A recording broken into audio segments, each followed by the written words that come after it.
Eu resolvi convidar a Emília para estar junto nessa live hoje, porque a Emília também é uma mãe que perdeu um filho, quase que na mesma época que o meu, né, Emília? Isso, na verdade, acho que foi antes, né, Sueli? A vida que nos aproximou, né? A nossa história de vida. 15 anos atrás, né? Isso mesmo, que nos aproximou. Nossa, e a gente conversava muito, e eu até então não entendia muito sobre as fases do luto, eu não entendia muito disso, né? Hoje eu entendo muito mais, mas uma coisa que... Por que eu convidei a Emília, né, para estar aqui hoje? Porque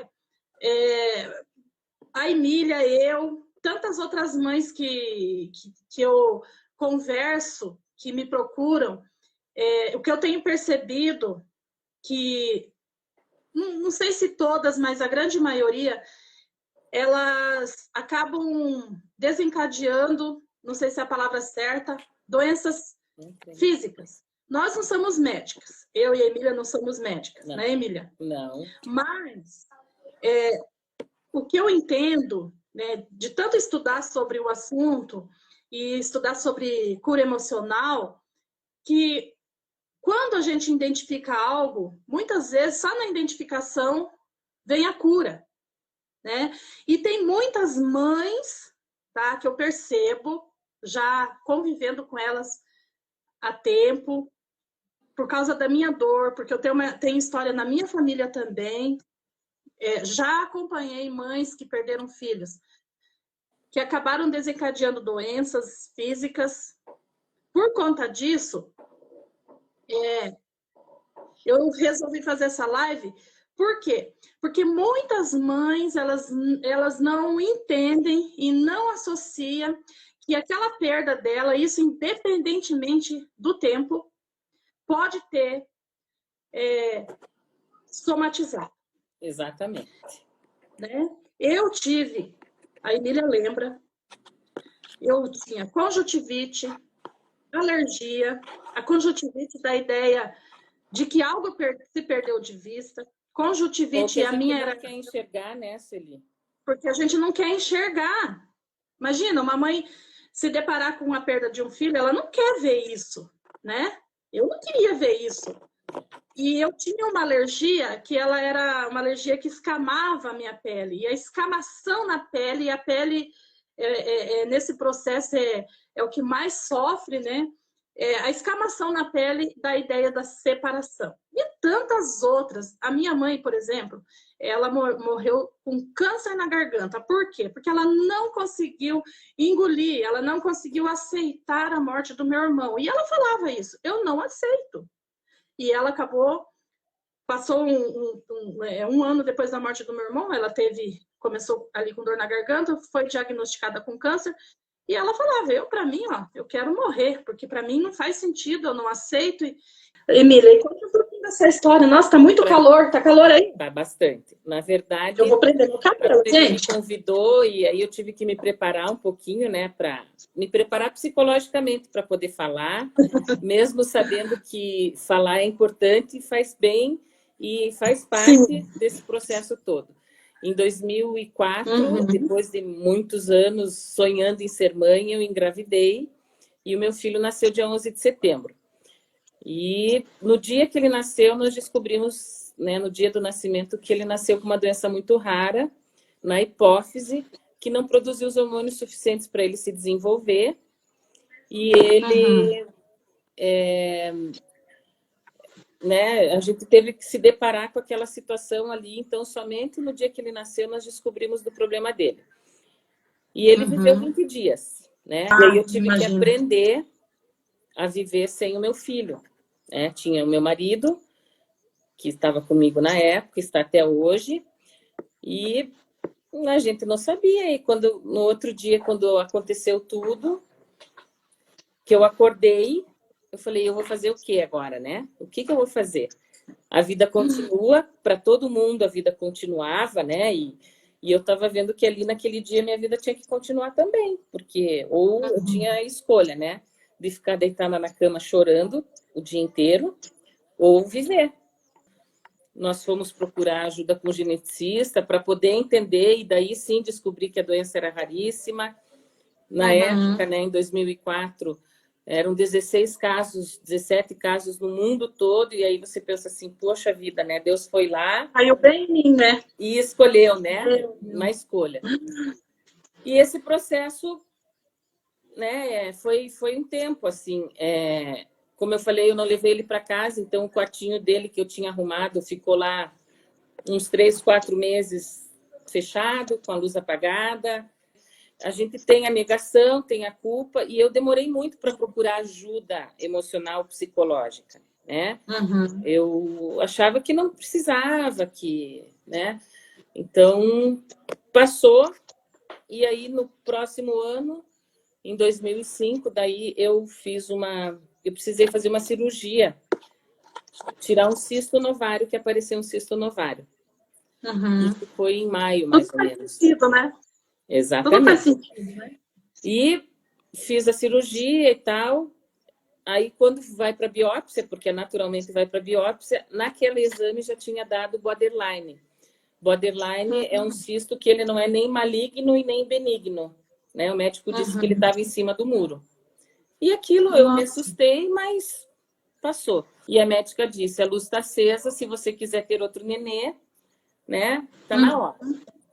E eu fui fazer os exames para então engravidar de novo. E que bom que eu quis engravidar de novo, porque foi nesse exame que eu descobri que eu estava com cisto maligno no único ovário que eu tinha, que era o ovário direito.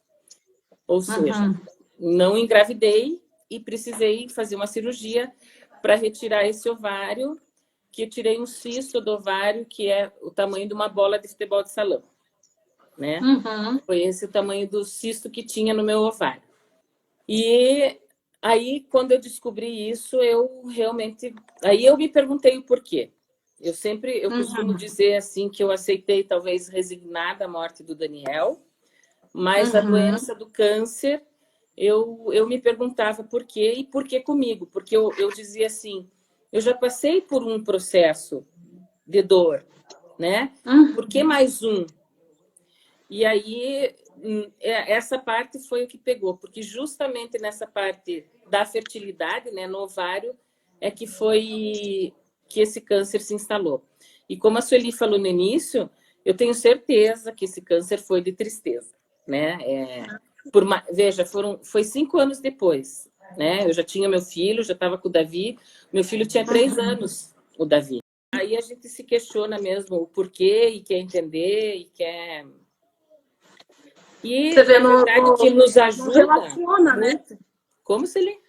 Não relaciona, né? Não entende que está totalmente ligado ao processo. Veja, faz 10 anos que eu tive esse câncer, que eu já tratei, graças a Deus curou. Ele era um câncer grande, mas graças a Deus ele estava encapsulado. Então, não afetou nenhum outro órgão. É claro que a gente faz acompanhamento, né? E tem histórico na família e por isso tem que acompanhar.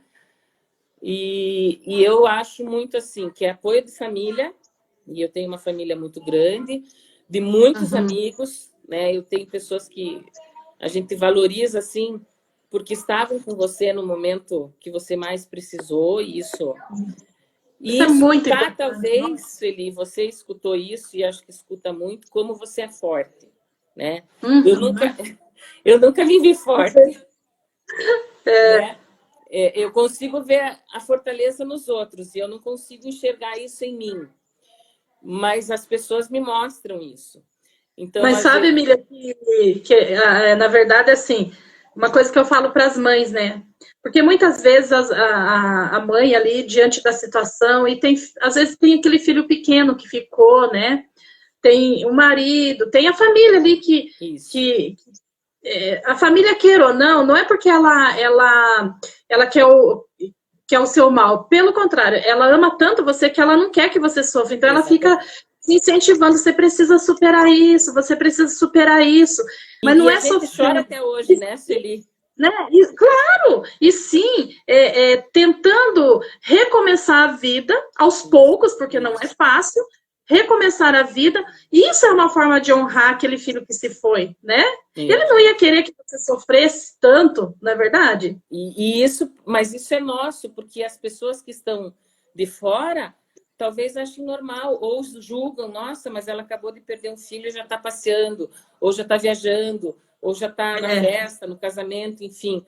Mas eu sempre digo, a morte, né, quando ela acontece, o mais difícil não é para quem vai, né? É para quem fica, né? Fica, claro. Porque é esse que fica que sofre, né? Sofre por todas sofre por todos os motivos. Sofre porque não tem mais aquela pessoa, porque não vai ter aquele momento. Para você ter uma ideia, no primeiro, segundo dia, que eu abri o olho quando eu acordava, eu falava, eu vou fazer o quê? Porque eu acordava todos os dias e ia para o hospital. A esperança, né? E eu ia para o hospital. E aí, quando não tinha mais, eu falei, vou fazer o quê? Então, eu digo que dói pôr o pé no chão. A dor que a gente sente lá no coração, mas dói levantar, porque abrir o olho, a gente abre o olho. E a partir do momento que a gente se põe o pé no chão... Não tem força nem para levantar. E levanta, você fala assim, eu vou ter que... Agora eu levantei, agora eu estou em pé. E a vida continua. Então, esse que da vida continua é que eu acho que é dolorido. Né? É uma dor que só quem passa, né? E mesmo porque, né, é engraçado, até hoje eu estava falando com uma mãe, né, e ela falou assim para mim, Sueli, por que ele e não porque não eu, né? E é bem essa ideia que a gente tem. Eu me lembro que quando eu ali nos primórdios das fases do luto, eu digo sempre no furacão das fases do luto, né? Eu falava, meu Deus, por que não fui eu? Eu daria a minha vida por ele. E, na verdade, assim, e a gente até pensa em atentar contra a vida da gente. Mas não é porque a gente quer, por exemplo, né? Tem mães que pensam até em se matar. Mães, vocês que estão me ouvindo aí, não faça isso. Né? E a gente porque, fica, na verdade, anestesiada, né, Sueli? A gente fica... A gente não quer se matar, não é isso. A gente quer se livrar daquela dor que a gente não está dando conta de elaborar. Isso aconteceu também exatamente no velório, veja. A gente teve uma situação muito difícil ali naquele momento, porque nós tivemos que escolher ou optar em fazer a autópsia dele, né? Justamente por ser uma doença rara. E naquele momento eu queria simplesmente acabar com aquela coisa, não queria nada, né? Então, quando eu digo que vem a culpa, 1 ano ou 2 anos depois, eu já tinha o Davi, eu chorava porque eu tinha escolhido não fazer a autópsia dele. Mas teve que passar quase 2 anos. A gente se culpa por coisas nada a ver, né? Nada a ver. Porque... E daí eu lembro que eu chorava. É o si, né? Se eu isso, se eu aquilo, né? E é um sofrimento que vai e vem, né, Sueli? Não é um sofrimento, é uma. Tem fases, uma oscilação, né? Que você está bem e tem fases que você não está bem. Então, hoje em dia eu sei, e acho que é por isso que também que eu consigo falar disso, né? Que esse câncer foi, sim, de tristeza, né? Eu não estou dizendo para ninguém aqui que perde o filho para não ficar triste. Muito pelo contrário. E nem todas as mães vão ter, tipo, um câncer. Claro que não é mas deixe-se ficar triste, tenha o seu momento de choro, ou de raiva, mas pensando que, como eu falei já no início, né? Eu acredito que ele está bem, que ele é meu anjo, e eu a vida inteira digo, ele é meu anjo. Quando eu rezo para os anjos, eu rezo para ele, né? E quando eu peço a proteção dele. Isso me ajuda muito, né?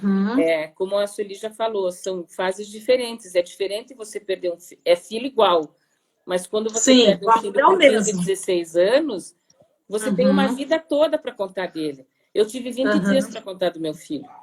Mas eu me lembro uma vez que você chegou para mim e falou assim, nunca mais eu esqueci disso, e eu tenho um treinamento, eu criei um treinamento de desenvolvimento emocional para a mãe entender essas fases, né? E assim, por quê? Porque treinamento de desenvolvimento emocional.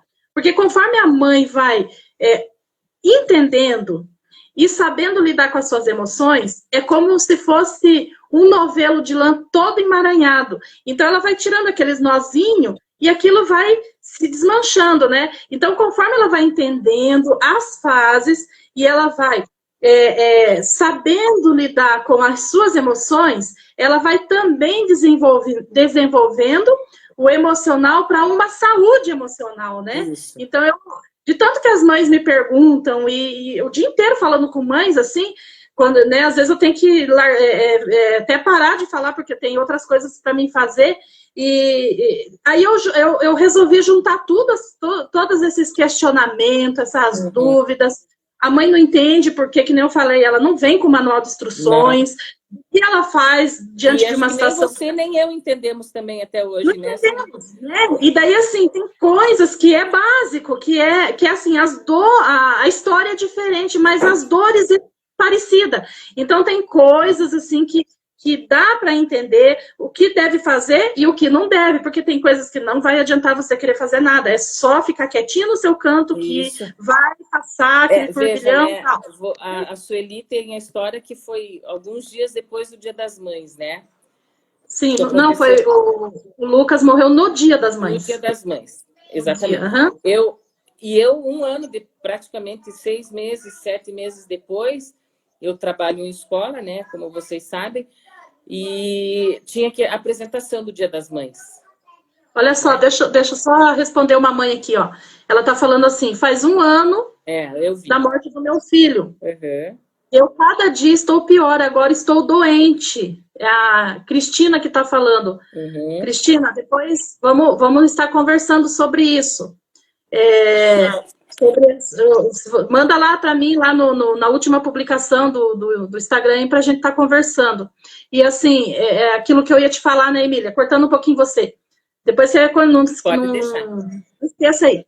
Eu me lembro quando um dia você chegou para mim e falou assim, quando eu perdi o Lucas, né? Você chegou para mim e falou assim, Su, eu não posso imaginar a sua dor, porque eu que perdi, né? Eu perdi meu filho bebezinho, tá doendo. Imagina você que perdeu o Lucas com quase 17 anos. E eu nunca mais esqueci isso. E eu tava falando do treinamento, eu até falo de você no meu treinamento. E eu lembro que eu falei assim, Emília, não, daí na época eu até concordei, porque eu não entendia muito bem. Só que hoje eu já tenho outra visão, Emília, porque eu entendo assim, ó, só tem uma diferença entre eu e você, né, e outras mães que perderam um bebezinho, ou no ventre, ou um pouquinho maior, ou, né, enfim.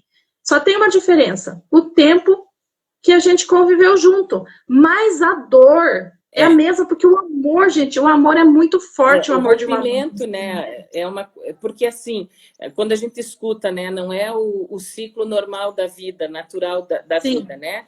Porque a gente antinatural, né? Todo ser humano, nós mulheres, e enfim, nós crescemos e a nossa criação é essa, né? A gente cresce sabendo que a gente fica criança, cresce, fica adulto, velhinho e morre, né? A gente aprende isso até na escola. Essa é natural, né? Ninguém diz que você pode ter um filho que ele pode morrer dentro da tua barriga, ou que ele vai viver um dia, que ele vai viver 20 dias, 10 anos, 15, 20, 30 anos. Ninguém fala isso para você, né? Então, esse rompimento, ele é dolorido mesmo, não tem outra palavra. Ele dói. Assim, quando perguntam assim, o que você sentiu, o que você sente, é você respirar e faltar ar e doer. Eu acho que a explicação é mais ou menos essa, né? Quando você puxa o ar assim e que você sente que tá faltando e ali tá doendo. É essa dor que você sente. Tudo dói, né? Tudo dói. Meu Deus. E alguns somatizam, como você falou, né? Na garganta, na vista, e isso tem realmente explicação psicológica mesmo, né? Na garganta, porque eu não engoli. Inclusive, eu amo estudar a medicina germânica, né, do Dr. Hammer. Inclusive, ele descobriu, ele era oncologista, já morreu, né? Ele era oncologista, né? Estudava sobre câncer e tal, e era médico oncologista. E, de repente, ele teve um câncer na próstata e a mulher dele no seio. E ele, 5 meses depois que ele perdeu um filho, só que ele não associou, ele começou a pensar, mas por que eu tô com câncer e tal?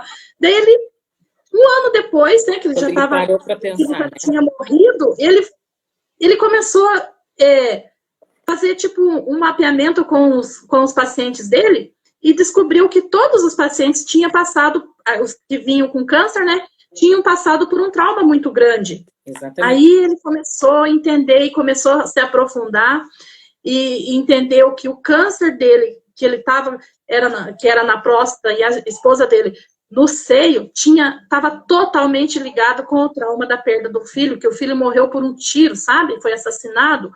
Então, assim, é muito sério. É muito sério. Para você ter uma ideia, Sueli, e isso também já falei algumas vezes para você, quando o Davi era bebê, ele ficava doente, eu ficava junto.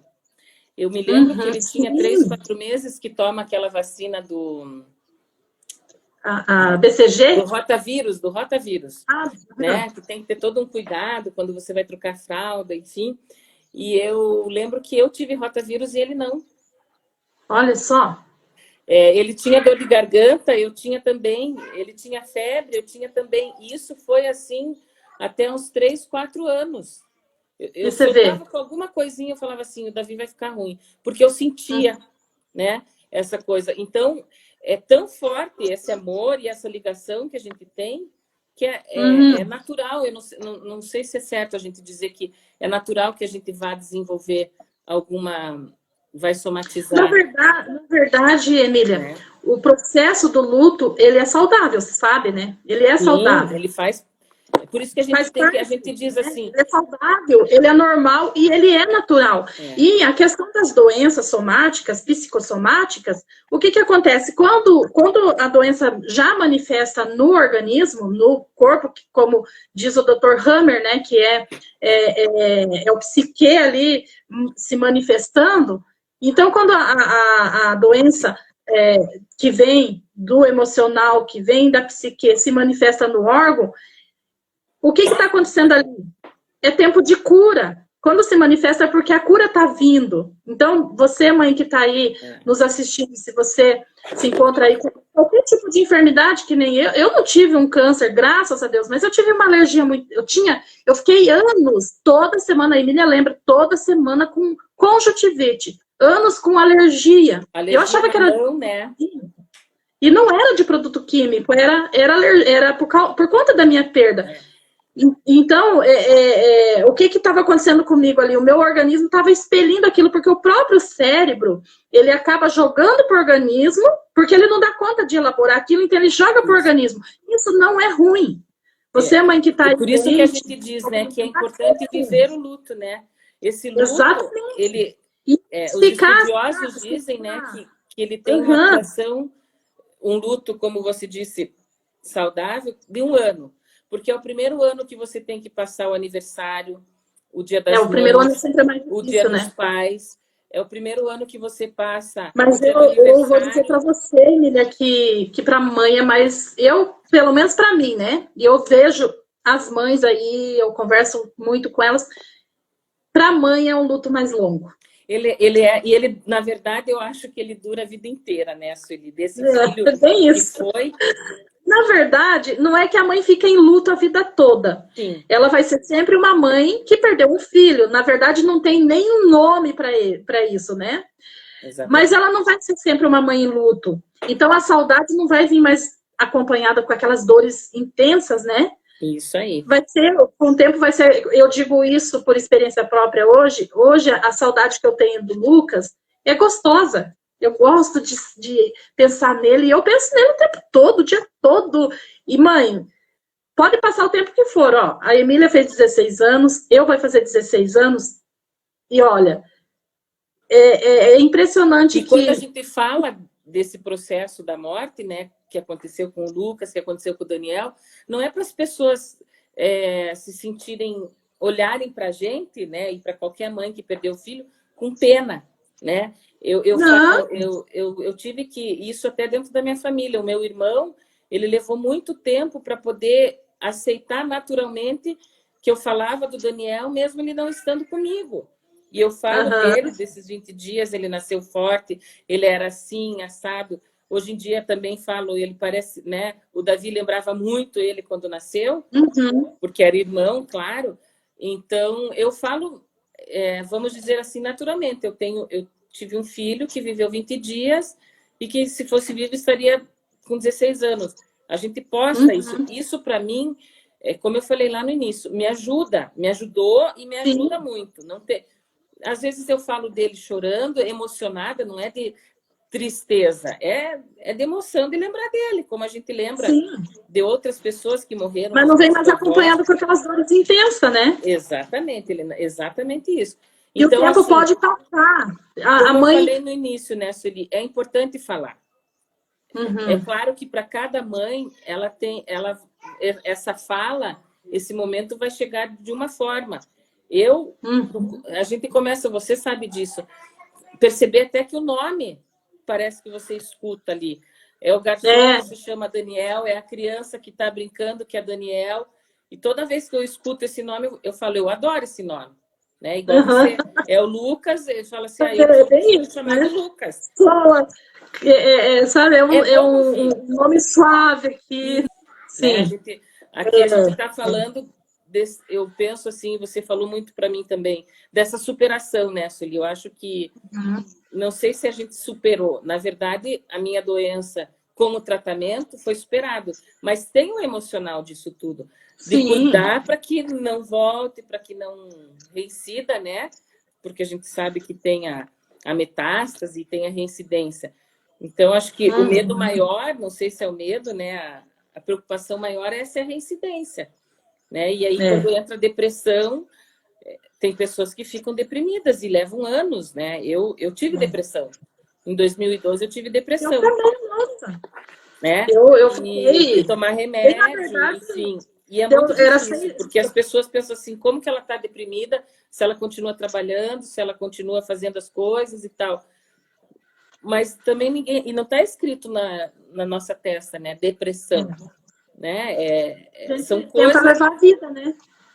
E aí, eu lembro que quando eu escutei isso, assim, não é o motivo, são várias coisas, né, que vem, você vai achando que está forte, vai vindo, 1 ano, 2, 3, 5, 9 anos, 10 anos que seja, e você acha que você está forte.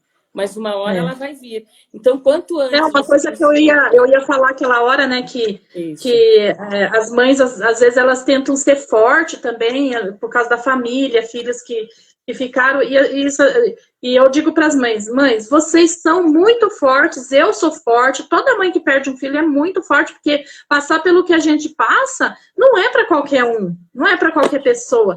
Perder um filho é a pior dor que existe, mas... você está no momento de fragilidade, né?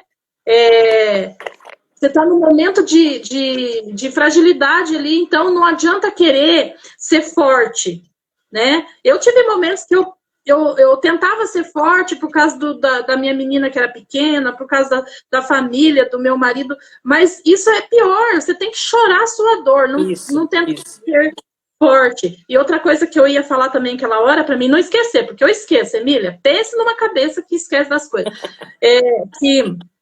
Que muitas vezes a mãe acha que, né, que nem eu e a Emília faz 15, ela fez 16, o meu também vai fazer 16, né, que se foi, e as mães acham que o tempo, né, com o tempo elas vão ser traídas pela memória e não vão lembrar mais daquele filho, né? Porque o tempo vai passar. Gente, é tão latente que hoje, eu digo por mim, eu sei que a Emília vai concordar comigo. Hoje, eu sinto meu filho muito mais vivo do que quando eu perdi ele, porque quando a gente perde ali nos primórdios das fases do luto, a gente foca muito na dor, né? A gente está passando por aquelas fases de culpa, de raiva, de depressão profunda, tristeza profunda, de negação, enfim, né? Então, a gente foca muito ali na dor. A gente foca muito na situação, na perda, na morte. Quando vai passando isso, que a saudade daí vem, só que de uma forma diferente, não acompanhada com aquelas dores intensas, vai ficando, sabe? Aquela presença tão viva dele no coração, é como se não tivesse morrido mesmo. Exatamente, e às vezes a gente até não diz mais eu perdi um filho, né? O que eu falo muito hoje é assim, eu tive um filho que viveu 20 dias. Né? A gente perdeu aquele filho naquele momento, a gente perdeu. Sim. Assim como a gente perdeu o chão, perdeu perdeu o rumo da vida, né? Porque no Sim. meu caso era meu primeiro filho, que eu tinha sonhado a vida inteira, né? E quem me conhece sabe disso. Eu sempre quis ser mãe, mas, né? Eu sempre falo isso para você, né, Sueli? Mais do que casar, eu queria ser mãe, né? Então, e aí aquilo ali, de repente, né? Porque você não imagina que isso pode acontecer.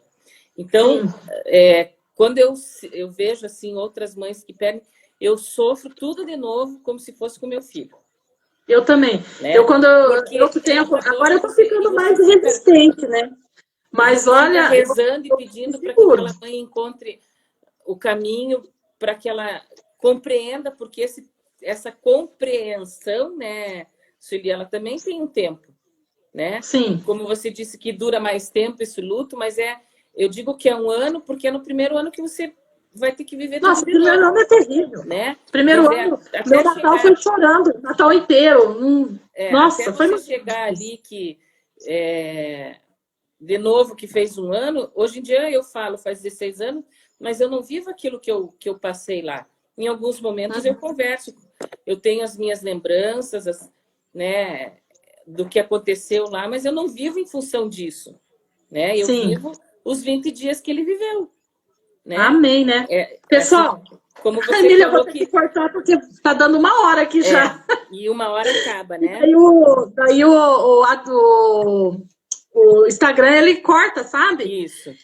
Então, assim, mães, é isso aí, né? Vamos ver o que a Fátima está dizendo aqui. A Fátima está colocando que a Bíblia, em Eclesiastes, há tempo para todas as coisas, tempo para chorar, tempo para sorrir, tempo para nascer. E é esse tempo que a gente vai ter que compreender mesmo, né? Essa compreensão desse tempo, que é o tempo que vai dar para a gente. Né? É verdade, bem isso mesmo.